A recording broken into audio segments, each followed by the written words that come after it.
Слава Україні, друзі! З вами український історик Олександр Алфьоров. І сьогодні я вам розповім, що ж означає літера Z на ворожій техніці росіян, які напали на Україну в 2014 році.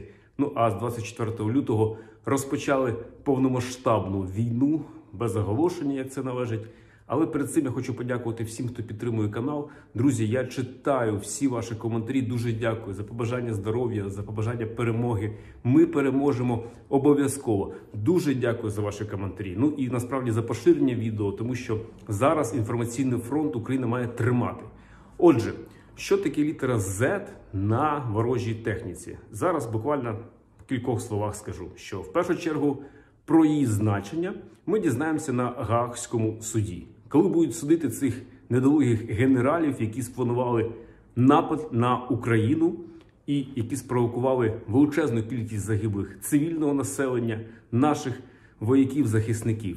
До речі, я думаю, що тоді ж спливе якась назва цієї спеціальної операції, як кажуть, насправді ж війни, ну якусь, вони ж очевидно придумали план Барбаросса чи щось от подібне. Чому це скажуть на Гаазькому суді? Тому що, друзі, насправді в літеру Z, а ще літера В, вони вкладали зовсім інше поняття, і ми маємо з вами чітко розуміти. Вони планували за 2-3 дні взяти основні міста України і продовжити наступ, воюючи проти нацистів. Хоча сама фашизована армія Російської Федерації, звісно ж, і не планувала залишитись тут більш ніж, скажімо так, в атаці, ніж тиждень. Але не так сталося. Літера Z або літера В були намарковані на техніці Російської Федерації. Ми це бачили ще на початку лютого, десь за тиждень до активної фази, що їхні війська, які знаходилися начебто на навчаннях, але готувалися до нападу, почали маркувати техніку. Що ці літери означають? Ну, є багато дуже теорій, це може бути напрямок, це може бути група, певне об'єднання, яке буде створено. Разом із тим зауважу, що такі позначки, вони ж могли і змінюватися за планами, якби вони дійсно змогли за 2-3 дні взяти найбільші українські міста, в тому числі і столицю. Тож, недолугі генерали вкладали в цей зміст не більше, ніж маркування техніки, насправді, яка могла бути і змінена. Які були плани з приводу цих літер, нам не зрозуміло. Кажу, це на суді дізнаємося, Гаазькому. Але от що ж сталося далі? Далі, друзі, оцей знак, який нам відомий з дитинства, знак Зорро, так, який мав позитивні, абсолютно якісь для нас сентенції, перетворився на інший знак. Через те, що провал путінської армії на території України призвів до того, що люди почали дізнаватися про смерть бійців російських, так, окупантів. І зрозуміло, що почалася піар-підтримка, тому що в Російській Федерації почали масово використовувати цей знак. І я скажу, що він вийшов, завдячуючи, власне, спеціальним таким от точечним крапковим ударом через мас-медіа, через соцмережі. І це реально був один з пропагандистських кроків російських піар-технологів. Z почали зараз малювати як знак перемоги, за своїх і тому подібне. Ви бачили ці абсолютно неймовірні за своїм ступенем ідіотизму, коли діток виводять з садка і там з плакатиками з літерою Z, так, ці абсолютно хворі на голову викладачки, або ж людей, коли формують у вигляді Z-колони, так, і фотографують згори. Ми це все бачили. І тепер я розкажу, що ж трапилося з цим знаком Z або V. В першу чергу, чому його почали використовувати? Ну, ми розуміємо, що для позначення тактичних певних або напрямків, або груп. Чому саме Z і V? В першу чергу, тому що це знаки латинської абетки, вони відрізняються від кириличної абетки, і вони схоплюються нами як такі нерозпізнавальні відразу знаки, тому притягують увагу. Насправді, так само позначають, маркирують техніку росіяни через те, що у них є така специфіка постійна, це переодягання в чужі форми, так, виходити без прапорів, без опізнавальної символіки. Тому техніку вони просто маркують літерами. Для того, щоб в чергове зайти як вори, як вбивці, як пірати, абсолютно без опізнавальних знаків, і маркують такими тимчасовими позначками. Що, в принципі, відрізняє російську армію, совєтську армію, російську імператорську армію. Ну, це така давня традиція вести неправильно війну, так, не за домовленостями міжнародними, як це з часів Наполеона, власне, бувало. І що ми бачимо далі? Чому саме ці літери були обрані? В першу чергу, тому що латинська абетка кидається в очі, так, вона розпізнається. І в другу чергу це знаки, зауважте, які можна було намалювати, не відриваючи руки від, власне, матеріалу, на якому вони малюють. Z, V, так, якісь інші літери абетки латинської можуть мати якісь там, ну, наприклад, літера F, так, треба малювати так і ще щось доводити. Головна ціль – це швидко намалювати, не відводячи руки. Тому були обрані ці два прості знаки, які начебто належать до латинської абетки. До речі, теж один цікавий момент. Якщо ви пам'ятаєте, часто люди говорять про англійський алфавіт і русський алфавіт, так, русська азбука. Ну, ми чітко маємо усвідомлювати, що це теж є несенітниця, яка провокована, ну, цією от недолугою кампанією, так, по створенню великодержавності, шовінізму. Ніякої російської, руської абетки не існує. Це кирилиця. Кирилиця, якою користуються багато країн, і яка, в свою чергу, походить від грецької абетки. Отже, ми зрозуміли, що це були знаки, які мали розпізнатися, і знаки, які швидко нанести. Що далі приходить? Далі, коли російська армія втрачає своїх вояків, свою техніку, почалась підтримка, як я вже сказав, це була масова підтримка через соцмережі, це була спеціально запланована спецоперація. І до чого вона призвела? А призвела вона до того, що російський народ почав повторювати один в один під копірочку те, що відбувалося в Європі в 20-30-х роках. Цей термін серед істориків має таку назву, як фашизація мас. Саме мас, так? Не людей, не індивідумів, а мас. Фашизація. Отже, в Російській Федерації розпочалася масова фашизація мас. І одним з елементів цієї фашизації є вигадування символіки.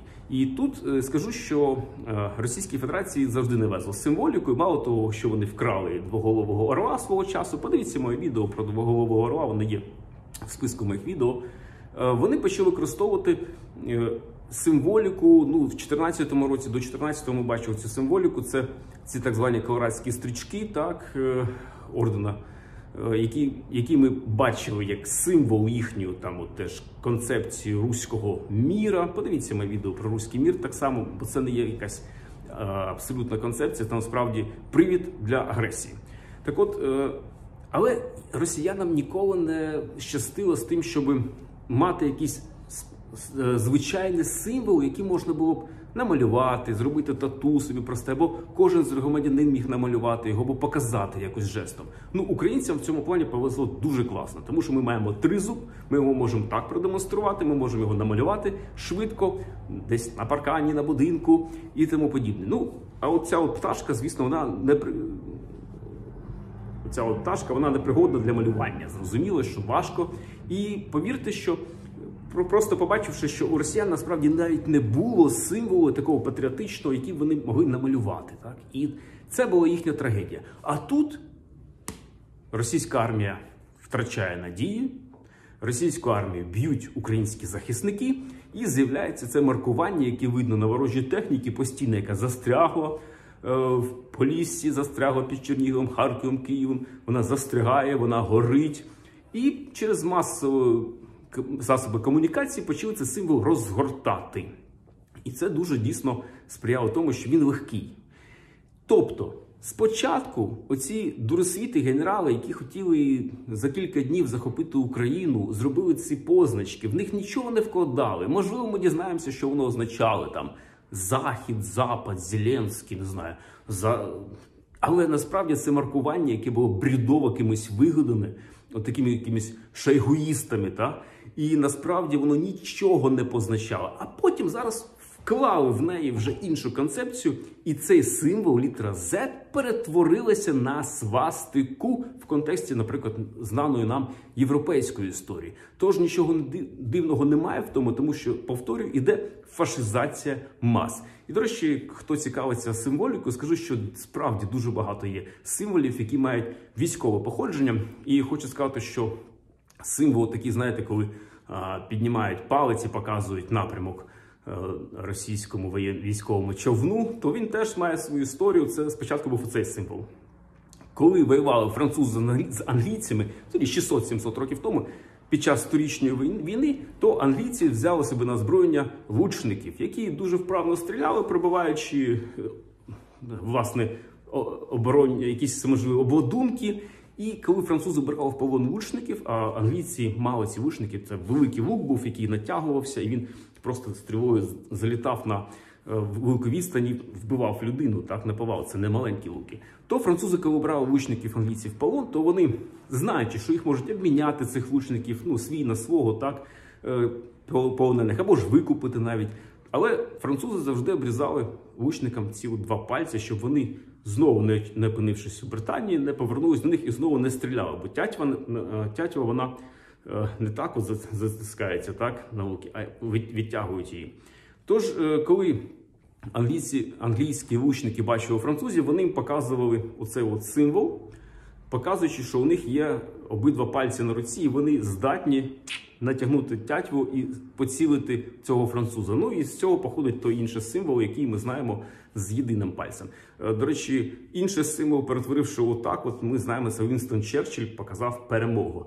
Тож, друзі, символіка – це цікава тема, і ми маємо тепер, підсумовуючи, скажу, що літера Z ніфіга не означала в головах цих ідіотів генералів Російської Федерації. Можливо, щось у них потім вони скажуть на суді Гааги, скажуть, як називалась спецоперація насправді, так, проти Бандери чи щось інше, так. Ми це дізнаємося все на суді. Нам зараз треба розуміти, що тепер вони взяли на озброєння цю літеру, вона абсолютно беззмістовна. Не має жодного змісту, окрім того, що вона позначає, що ми, росіяни, воюємо проти України. І це абсолютно входить в ту систему історичну, яка має назву термінологічно фашизація мас. Від символіки до кричалок, до поведінки. Справді, там хвора абсолютно нація, яка сьогодні потребує допомоги. Після того, як ми переможемо, я думаю, що ми зможемо їм пояснювати, що і хто вони насправді є, і допоможемо їм справитися з вивихнутими їхніми так званими журналістами, їхніми так званими телебаченнями чи медіа мізками. Друзі, дякую вам за увагу, дякую вам ще раз за підтримку колосальну, мою персональну, за побажання, за ваші класні відгуки. Я, повірте, все читаю, немає часу насправді знімати відео і немає часу коментувати, але я неймовірно вдячний вам, що ви мене так класно підтримуєте. Друзі, всім дякую і ми переможемо. Це наш цивілізаційний вибір. Ми переможемо, Україна переможемо. Єдина соборна незалежна Україна. Віримо в Збройні Сили України, в Національну гвардію, в азовців, в територіальну оборону, в волонтерів, в усіх тих, хто сьогодні демонструє, що ми, Україна, єдина нація, незалежності від того, як нас не ділили. Західняки, східняки починали нас ділити самі. Ми єдині в своїй перемозі. І будемо єдині святкувати нашу перемогу, єдину українську націю. Дякую всім і нагадаю, з вами був український історик Олександр Алферов. До зустрічі, друзі!